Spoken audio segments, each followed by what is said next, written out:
ខ្ញុំតាំងពីតូចដល់ធំមិនដែលបានឃើញអាពន្លឺ Aurora នឹងទេសូមជម្រាបសួរអ្នកទាំងអស់គ្នាផ្ញើក្តីនឹករលឹកពីចម្ងាយផងខ្ញុំចង់និយាយថាពីតូចដល់ធំមិនដែលឃើញពន្លឺ Aurora ឬក៏ពន្លឺផ្ទៃមេឃគេហៅថា Southern Light នឹងទេឥឡូវនេះគឺបានឃើញហើយគឺមកមើលពេលយប់នៅឯទីក្រុង Liverpool ទោះបីថានេះគឺជាពន្លឺសិប្បនិម្មិតដែលបង្កើតដោយមនុស្សប៉ុន្តែខ្ញុំក៏មានភាពរីករាយដែរដែលបានមើលឃើញពន្លឺអញ្ចឹងហើយបើឲ្យនិយមន័យតិចតួចដែលខ្ញុំរៀនដឹងហ្នឹងគឺជាអន្តរកម្មរវាងភពល្អិតដែលមានបន្ទុកពីអគ្គិសនីព្រះអាទិត្យដែលយើងស្គាល់ថាខ្យល់របស់សូឡាហើយវាជួបជាមួយនឹងដែនម៉ាញ៉េទិកបរិយាកាសរបស់ផែនដីដូច្នេះហើយវាបង្កឲ្យមានពន្លឺ Aurora នឹងឯងពន្លឺនេះវាមានពីរដែលមានឈ្មោះថា Northern Light ដែលគេហៅថា Aurora Borealis ហើយនិង Southern Light គេហៅថា Aurora Australis បើមើលទៅឃើញពន្លឺនោះវាមានពណ៌បៃតងនិងពណ៌ក្រហមមានន័យថាក្នុងខ្យល់នោះវាមានអុកស៊ីសែនច្រើនតែបើយើងមើលទៅឃើញភ្លើងពណ៌ខៀវពណ៌កាឈូកឬពណ៌ស្វាយមានន័យថាក្នុងពន្លឺនោះវាមានឧស្ម័ននីត្រូសែនច្រើនហើយ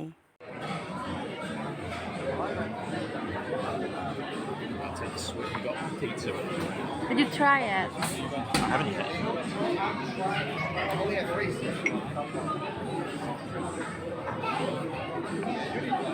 កាលចុងសប្តាហ៍នោះមកចំណាយពេលនៅ Liverpool ជាមួយនឹងមិត្តភ័ក្តិរបស់ពួកខ្ញុំនឹងឯងមិត្តភ័ក្តិរបស់ខ្ញុំនឹងបានទៅចូលរួមធ្វើកូនកណ្ដោនៅស្រុកខ្មែរដែរតែក៏គិតថាប្រឡែងស្រុកកើតទៅឲ្យស្គាល់ម្ដង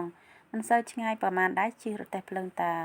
ប្រហែល2ម៉ោងជាងអីដល់ហើយ Liverpool គឺជាទីក្រុងមួយឬ county មួយដែលវាជាប់ជាមួយនឹងមាត់សមុទ្រឬមាត់ទន្លេតែម្ដងហើយអ្វីដែលល្បីលក្ខណៈអន្តរជាតិដល់ពិភពលោកហ្នឹងគឺពី Liverpool ហ្នឹងគឺអ្នកក្រុមចម្រៀងពួក Beatles ណាដែលឥឡូវក៏សល់សមាជិកតែ2នាក់ទេតាមឮព័ត៌មានមកថា2នាក់ទៀតគាត់លាចាកលោកបាត់ហើយនឹងមួយទៀតគឺ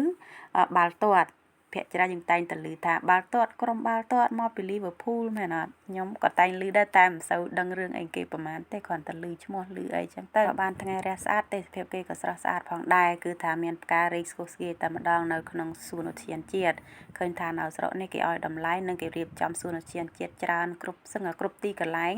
ទីក្រុងមួយមានឧទ្យានជាតិ3 4កន្លែងនេះមិនមែនចេះថាមិននៅស្រុកគេក៏ទៅសារទៅស្រុកគេទេគ្រាន់តែឃើញតែកន្លែងណាគេឲ្យតម្លៃកន្លែងណាដែលគេយកចិត្តទុកដាក់ធ្វើស្ថាបនាក៏ទៅសារគេទៅកាលពីមុនគេចាត់ទុក Liverpool ជាកំពង់ផែដែលធំមួយផងដែរសប្តាហ៍ថ្ងៃក៏វានៅដែរគ្រាន់ថាវាសម្រាប់តែលក្ខណៈទេសចរមិនសូវជា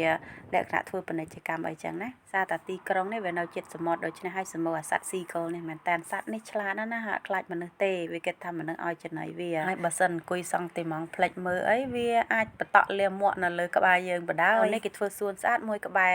ស្ថានីយ៍រថភ្លើងមុនយើងឡើងរថភ្លើងទៅយើងអាចអង្គុយចាំនៅក្នុងសួនទៅកុំបាក់អង្គុយចាំនៅក្នុងស្ថានីយ៍រថភ្លើងព្រោះវាអាចពុលខ្ញុំពុលតែបើអង្គុយចាំនៅក្នុងសួនអញ្ចឹងគឺរីករាយហើយពួកខ្ញុំជិះត្រឡប់មកវិញហើយអ្នកកាត់ទីក្រុង Manchester ហើយ